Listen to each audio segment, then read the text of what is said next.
أعوذ بالله من الشيطان الرجيم بسم الله الرحمن الرحيم الحمد لله الصلاة والسلام على رسول الله ثم أما بعد السلام عليكم ورحمة الله وبركاته. خب امام نووی رحمه الله در کتاب ریاض الصالحینش حدیث 833 میگوید. این حدیث 833 در زیر باب آداب مجلس و آداب همنشین است و آدابی که با دیگرها در مجلس می نشینیم چی آداب ها باید رعایت کرده شود. خب حدیث 833 و عن ابن عمر رضی الله عنهما قال، از ابن عمر رضی الله عنهما روایت است که گفت قلما كان رسول الله صلی الله علیه و سلم یقوم من مجلس حتى يدعو بهؤلاء الدعوات. قلما یعنی کم وقتای بود که رسول الله صلی الله علیه و سلم یقوم من مجلسین از جایش میخست و حتی یدعو بهؤلاء الدعوات تا اینکه دعا بکند یا مگر اینکه دعا میکرد به این دعاها، به این کلمه ها که اون دعا را میارد که اون دعا چی است. خب پیغمبر صلی الله علیه و سلم میگه غالبا یا بسیار وقتا این دعا را بعد از مجلس انجام میداد که اون دعا چنین است: اللهم اقسم لنا من خشیتک ما تحول به بیننا و بین معصیتک.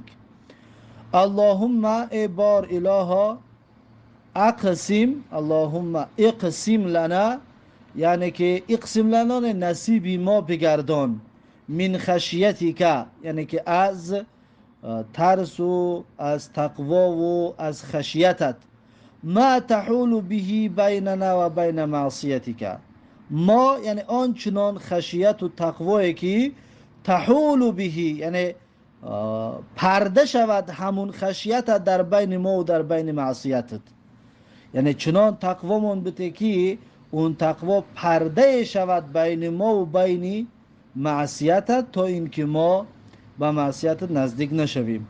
و من طاعتک ما تبلغنا به جنتک، یعنی ای بار الها نصیب ما بگردان از طاعت و از اطاعتت، ما تبلغنا به جنتک یعنی آن چنان آن اندازه که تبلغنا برساند ما را به جنتت، یعنی همون طاعت و عبادتت چنان برای ما نصیب بگردان که سبب داخل شدن جنت ما بگردد. و من الیقین ما تهون به علینا مصائب الدنیا، یعنی ای بار الها نصیب ما بگردان از یقین، از یقین و از باوری کامل و استواری، ما تهون به علینا به اندازه که تهون به علینا یعنی که آسان گرداند بالای ما مصائب دنیا یعنی سختی های این دنیا را. این سختی های دنیا که می آید ای الله یقین را در قلب ما جا کن که اون سختی ها آسان گردانده شود با این یقینی که من داریم. اللهم متعنا باسماعنا، ای بار الها متعنا باسماعنا یعنی که فایده برسان ما را به گوش هایمان، به شنوایی هایمان، یا که برخوردار بگردان ما را از گوش هایی که داریم، از شنوایی هایی که داریم، و ابصارنا و از چشم ها و بینایی که داریم ای الله ما را برخوردار بگردان، و قوتنا و قوهی که داریم ای الله اینها را هم را به فایده ما بگردان، ما احییتنا یعنی تا زمانی که زنده می داری ما را ای الله، تا زمانی که ما زنده هستیم، و جعله الوارث منا یعنی ای بار الها وارث بگردان ما را، یا که وارث بگردان انا همین نعمت ها را برای ما، یعنی باقی بگردان همین نعمت ها را باقی بگردان برای ما، یعنی که شنوایی و بینایی و قوتی که برای ما دادگی هستی همین را باقی بگردان برای ما، یعنی تا زمانی که ما زنده هستیم در بر ما باشد. وجعل ثأرنا علی من ظلمنا، ای الله بگردان ثأرنا یعنی که انتقام ما را علی من ظلمنا بر کسانی که ما را ظلم کردند، یا و جعل ثأرنا علی من ظلمنا، انتقام بگیر از کسانی که ما رو ظلم کردن، یا انتقام و بگردان انتقام ما رو بر کسانی که ما رو ظلم کردن. اصلا معنیش یعنی که از کسانی که ما را ظلم میکنن، ما را قوه ما نمیرسد که حق ما را بگیریم، ای الله خودت انتقام ما را بگیر از اون ظالم. وانصرنا علی من عادانا، ای بار الها نصرت بده ما را، پیروز بگردان ما را، علی من عادانا بر کسانی که دشمنی میکنن بر ما، دشمنی کردن بر ما. ولا تجعل مصیبتنا فی دیننا، و نگردان ای الله مصیبتمون را در دینمان. مصیبت و مشکلاتی که بالای ما میآید ای الله از دیدگاه دین نباشد، یعنی در دین نگردان مصیبت ما را. ولا مصیبت یعنی سختی ها را، سختی ها و مشکلات و پرابلم ها را. ولا تجعل الدنیا اکبر همنا، و نگردان دنیا را ای الله تبارک و تعالی بزرگترین هدف و مقصد ما، یعنی که ما در این دنیا هستیم، ای الله دنیا را هدف اصلی ما قرار ندهی، دنیا را مقصد اصلی ما قرار ندهی، بلکه این دنیا وسیله است برای زندگی کردن و برای به مقصد اصلی رسیدن که اون رضایت الله سبحانه و تعالی است. از این حساب میگه که و دنیا را بزرگترین هدف و مقصد و مرام ما قرار نده. ولا مبلغ علمنا، ای الله تبارک و تعالی ولا مبلغ علمنا، که منتهای علم ما نگردان این دنیا را، یا منتهای علم ما نگرد. ولا تجعل دنیا مبلغ علمنا، یعنی که دنیا را منتهای علم ما نگردان، یعنی که ما میخونیم و علم میگیریم و فهمیش میگیریم، فقط برای دنیا نباشد بلکه ذخیره برای قیامت باشد. ولا تسلط علینا من لا یرحمنا، ای بار الها مسلط نگردان برای بالای ما کسانی را که ما را رحم نمی کند. یعنی بالای ما وقتی که کدام حاکمی را قرار میتی الله سبحانه و تعالی، اون حاکم را اگر ظالم باشد بالای ما قرارشان نده، یا بالای ما مسلط نگردان کسانی را که ظالم هستند و بالای ما رحم نمی کنند. خب این هست دعا. ابن عمر رضی الله عنهما میگوید که پیغمبر صلی الله علیه و سلم غالبا و بسیار وقتا وقتی که از مجلس خیستنی که میشد این دعا را در آخر مجلس انجام میداد. رواه ترمذی و قال حدیث حسن، این حدیث را امام ترمذی روایت کرده است و گفته است که حدیث حسن است. بعد از این حدیث 834 و عن ابی هریره رضی الله عنه قال، یعنی از ابو هریره رضی الله عنه روایت است که گفت قال رسول الله صلی الله علیه و سلم، میگه رسول الله صلی الله علیه و سلم گفت که ما من قوم یقومون من مجلس لا يذكرون الله تعالى فيه الا قاموا عن مثل جیفة حمار وكان لهم حسرتان. ما من قوم، یعنی نیست قوم و گروه، یقومون من مجلس میخزن از جایهایشان، لا یذکرون الله تعالی فیه، ذکر الله تبارک و تعالی را نکرده باشند در همون مکان، الا قاموا عن مثل جیفة حمار، مگر اینکه میخزن اونها از همون مجلسون به مثل جیفه، به مثل تنی خر، بگیم یک خر خود مرده، یا بگیم جسمی خر برین، یا که یک جیفه خر برین، اونها از جاشان میخیزن. و کان لهم حسرت، و می باشد برای اونها حسرت، یعنی افسوس و سبب حسرت خوریشان می شود این کاری کردگیشون که در یک جا می نشینند و یاد الله را نمی کنند. رواه ابو داود به اسناد صحیح، ابو داود این را روایت کرده است با اسناد صحیح. بعد از این حدیث 835 و عنه عن النبی صلی الله علیه و سلم قال، یعنی از ابو هریره رضی الله عنه روایت است از پیغمبر صلی الله علیه و سلم که گفت ما جلس قوم مجلسا لم یذکروا الله تعالی فیه، یعنی ننشست قوم در مجلسی که ذکر نکرده باشن الله تبارک و تعالی در اون مجلس، ولم یصلوا علی نبیهم فیه، و صلوات نفرستاده باشند بر پیغمبرشون در اون مجلس، الا کان علیهم تیرتون، مگر اینکه می باشد برای اون انسان تیره. برای این طور انسان‌هایی که در مجلس می نشینند و یاد الله را نمی کنند، صلواتی به پیغمبر نمی فرستند، برای اون انسان تیره می باشد، یعنی حسرت و ندامت و پشیمانی می باشد یا سبب عذاب می باشد. فإن شاء عذبهم، پس اگر که الله سبحانه و تعالی خواست عذاب میکند اونها را، و ان شاء غفر لهم، اگر الله سبحانه و تعالی خواست میبخشد اونها را. رواه ترمذی و قال حدیث حسن، این حدیث را امام ترمذی روایت کرده است و گفته است که حدیث حسن است.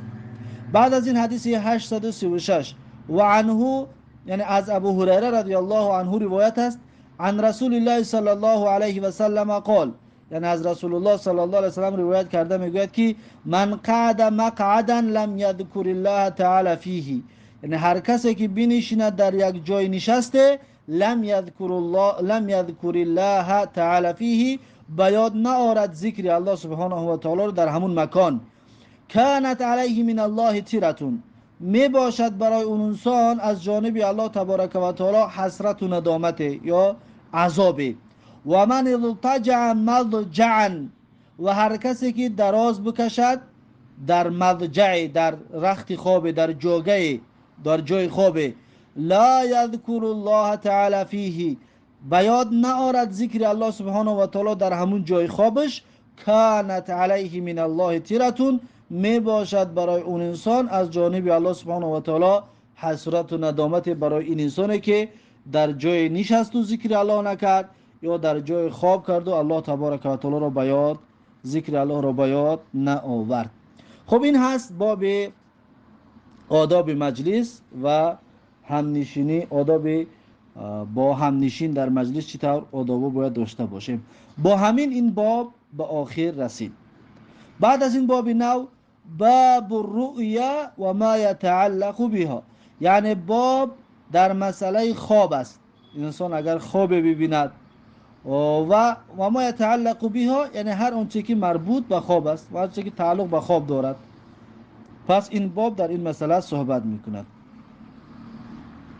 میگد که قال الله تعالی، یا آیت میارد امام نووی رحمه الله، میگد که الله سبحانه و تعالی گفت که و من آیاته منامکم باللیل و النهار، یعنی از آیات ها و نشانه های الله تبارک و تعالی خواب کردن شما در شب و روز است. وقتی شما شب خواب میشوید میخیزید یا روز خواب میشوید میخیزید، این خوب آیتی هست، نشانه هست، دلیلی هست از جانب الله سبحانه و تعالی برای شما ای انسانیت. خب بعد از این اکنون حدیث ها را میارد. حدیث 837 و عن ابی هریره رضی الله عنه قال، یعنی از ابو هریره رضی الله عنه روایت است که گفت سمعت رسول الله صلی الله علیه و سلم یقول، یعنی شنیدم رسول الله صلی الله علیه و سلم را که میگفت لم یبق من النبوة الا المبشرات، یعنی باقی نمانده است از پیغمبری مگر اینکه بشارت های، مگر اینکه مبشرات، یعنی بشارت های باقی مانده است و خلاص از نبوت. قال و اول مبشرات، پرسان شدن صحابه که مبشرات چی هستند، یعنی که اون بشارت ها چی هستند؟ قال الرؤیا الصالحه، پیغمبر صلی الله علیه و سلم گفت که خواب های خوب، یعنی الرؤیا یعنی خواب هایی که صالحه باشد، یعنی خوب باشد. خواب های خوب این همچنین از نبوت است یا که بشارت های می باشد. رواه البخاری، این حدیث را امام بخاری رحمه الله روایت کرده است. بعد از این حدیث 838 و عنه عن النبی صلی الله علیه و سلم قال، از وی یعنی که از ابو هریره رضی الله عنه روایت است، هر اینا پیغمبر صلی الله علیه و سلم گفت که اذا اقترب الزمان لم تکد رؤیا المؤمن تکذب، هنگامی که نزدیک شد قیامت، لم تکد رؤیا المؤمن تکذب، یعنی که نزدیک است که خواب مؤمن دروغ نمی براید. خواب مؤمن، خواب انسان ایماندار دروغ نمی براید. و رؤیا المؤمن جزء من 46 جزءا من النبوة، یعنی خواب مؤمن قسم از 46 قسم نبوت است. یعنی خواب از 46 قسم نبوت است، یعنی که یکی از بشارت های هست. حدیث متفق علیه است.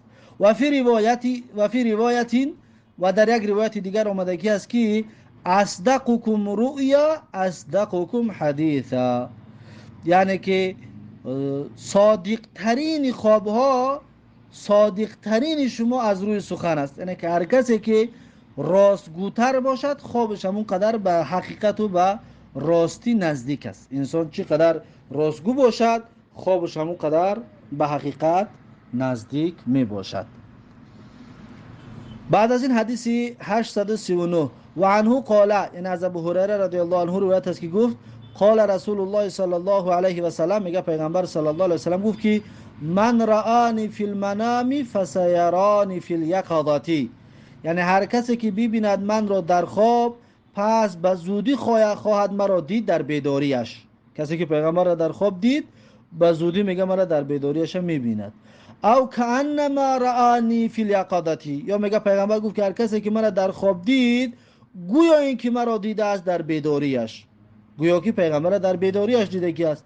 لا یتمثل الشیطان بی، پیغمبر صلی الله علیه و سلم میگوید که لا یتمثل، یعنی مانند کردن نمیتواند شیطان خودش را به من میگوید، یعنی شیطان به پیغمبر خودش را مانند کردن نمیتواند. از این استفاده است که پیغمبر میگوید کسی من را در خواب دید گویا اینکه من را دیدگی است.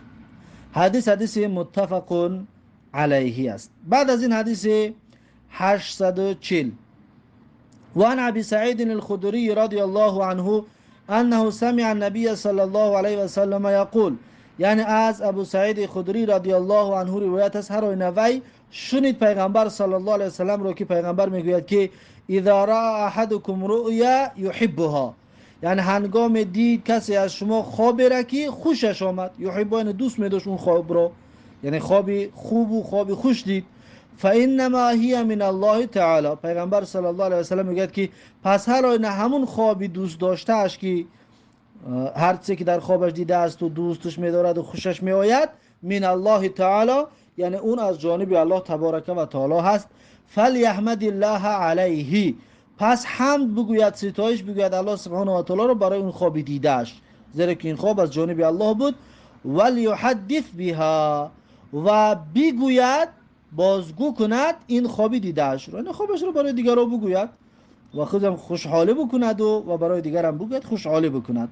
و فی روایتین، در یک روایت دیگر آمده است که فلا یحدث بها الا من یحب، پس بازگویی نکند خوابی دیدگیش را مگر کسی را که دوست می‌دارد، کسی را که دوست می‌دارد یعنی دوستش را بگوید، هر کس را خوابی دیدگیش نگوید. و اذا را غیر ذلك مما یکره، و هنگام دید غیر آن را، یعنی یک خواب را دید یکره، مما یکره از جمله چیزایی باشد که خوشش نمی آید، یعنی خوابی ناراحت کننده دید، میگه فانما هی من الشیطان، پس هر آینه همین خوابی خوش نمی آمدگی و خوابی دهشتناک و ترسناک من الشیطان است، یعنی از جانب شیطان می باشد. پس چیکار کند این مومن؟ فلیستعذ من شرها، پس پناه طلب بکند من شرها از بدی اون خوابی دهشتناک دیدش. ولا یذکرها لاحد، و بیاد نآرد آن خوابی دیدگیش را، بازگو نکند خوابی دیدگیش را لاحد برای کسی، فانها لا تضره، پس هر آینه اون خوابی دیدگیش ضررش نمی کند، یعنی اون خواب یکان تأثیری در زندگی انسان ندارد و ضرر ندارد، پس بازگویش هم نکنو، فقط از الله تبارک و تعالی از شر اون خواب بد دیدگیت پناه طلب بکن. این حدیث متفق علیه است. بعد از این حدیث 841 و عن ابی قتاده رضی الله عنه قال، یعنی که از ابو قتاده رضی الله عنه روایت است که گفت که قال نبی صلی الله علیه و سلم، پیغمبر صلی الله علیه و سلم گفت که الرؤیا الصالحه، یعنی که خوابی خوب، خوابهای خوب. و فی روایت، در روایت دیگر گفته است که الرؤیا الحسنه من الله، یعنی که خواب خوب از جانب الله تبارک و تعالی هست. الرؤیا صالحه من الله یا که الرؤیا الحسنه من الله، یعنی که با تاجیکی ترجمه هر دوش یک است، یعنی خواب خوب از جانب الله تبارک و تعالی هست. و الحلم من الشیطانی، و خواب بد از جانب شیطان است. خواب خوب از جانب الله است، خواب بد از جانب شیطان است. فمن رأى شیئا یکرهه، پس هر کس ببیند چیزی را، یعنی خواب را ببیند که یکرهه یعنی خوشش نمی آید از اون، بدش می آید، یا خواب دهشتناک ببیند، فلینفث عن شماله ثلاثا، پس میگوید که فلینفث، پس کم کم توف بکند، عن شماله ثلاثا یعنی به طرف دست چپش کم کم. وقتی که از جا در شب خیستی یا خوابی دهشتناک دیدی، پس طرفی دست چپت 3 بار توف میکنی.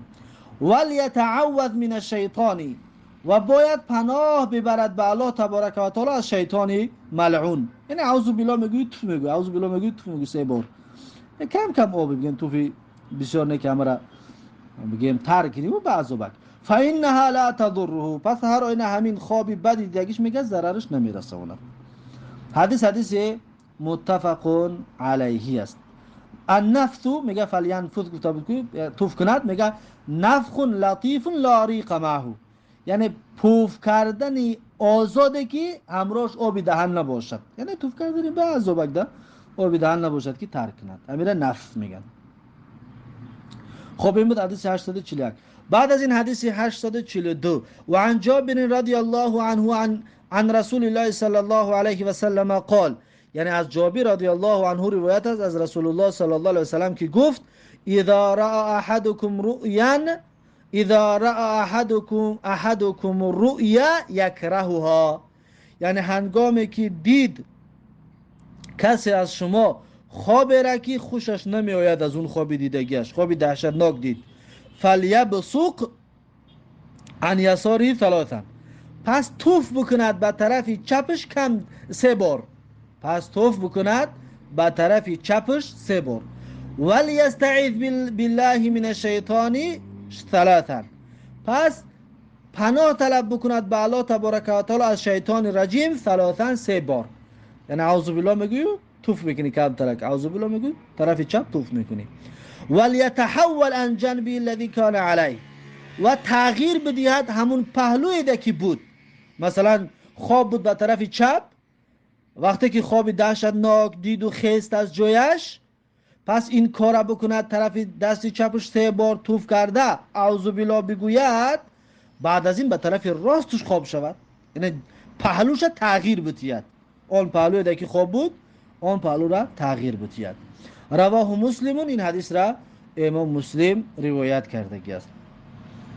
و آخرین حدیث این باب حدیث 843، وعن ابي الاسقع واثلة بن الاسقع رضی الله عنه قال، از ابو الاسقع واثله ابن اسقع رضی الله عنه روایت است که گفت قال رسول الله صلی الله علیه و سلم، پیغمبر صلی الله علیه و سلم میگه، گفت که این من اعظم الفرا، هر آینه میگه از بزرگترین دروغ ها، فرا یعنی دروغ ها، ان یدعی الرجل الى غیر ابیه، یعنی که ادعا بکند مرد، نسبت بتید مرد خودش رو الى غیر ابیه، به غیر پدرش.